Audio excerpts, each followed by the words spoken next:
Oggi 26ª giornata nazionale della colletta alimentare, l'iniziativa ha visto il coinvolgimento di parecchia gente e anche dei vari Lions Club d'Italia, anche nella nostra città ad Agrigento, grande la solidarietà mostrata dalla gente. In collaborazione con Ileo e con altre associazioni siamo qui presenti in questo supermercato a chiedere alla gente di fare un gesto concreto. Insieme al Banco Alimentare, i Lions hanno stretto la collaborazione col Banco Alimentare Nazionale, per cui siamo qui a disposizione come volontari per dare un contributo a chi ne ha di bisogno, pronti sempre in tutte le attività che il territorio richiede.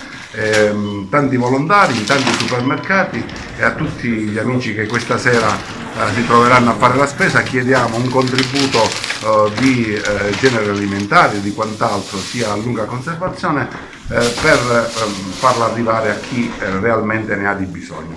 Anche il Leo Club è presente a questa iniziativa? Sì, assolutamente sì, anche quest'anno siamo presenti aiutando il Banco Alimentare e noi sicuramente daremo una grandissima mano per questa giornata aiutando le famiglie bisognose. Ringrazio anche il nostro Lions Club sponsor, siamo tutti presenti.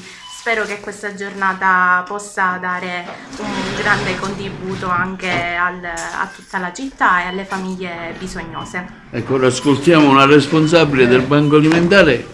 Sì, sono più che altro una capo equip della città di Agrigento.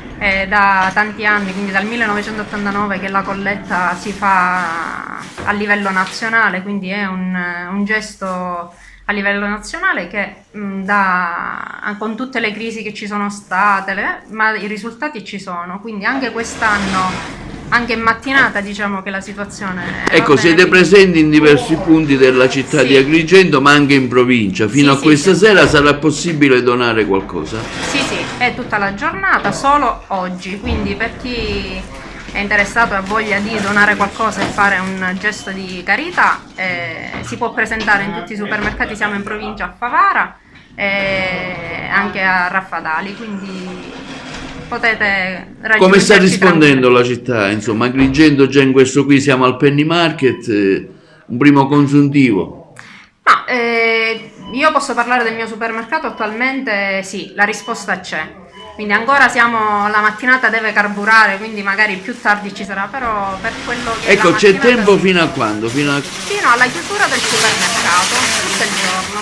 Quindi facciamo un ulteriore appello allora? Sì, quindi per chi, ripeto, vuole fare un gesto di carità, perché le famiglie bisognose ci sono, Agrigento e provincia comunque, quindi per chi vuole oggi tutto il giorno, dalla mattina fino alla sera alla chiusura, noi siamo qui presenti.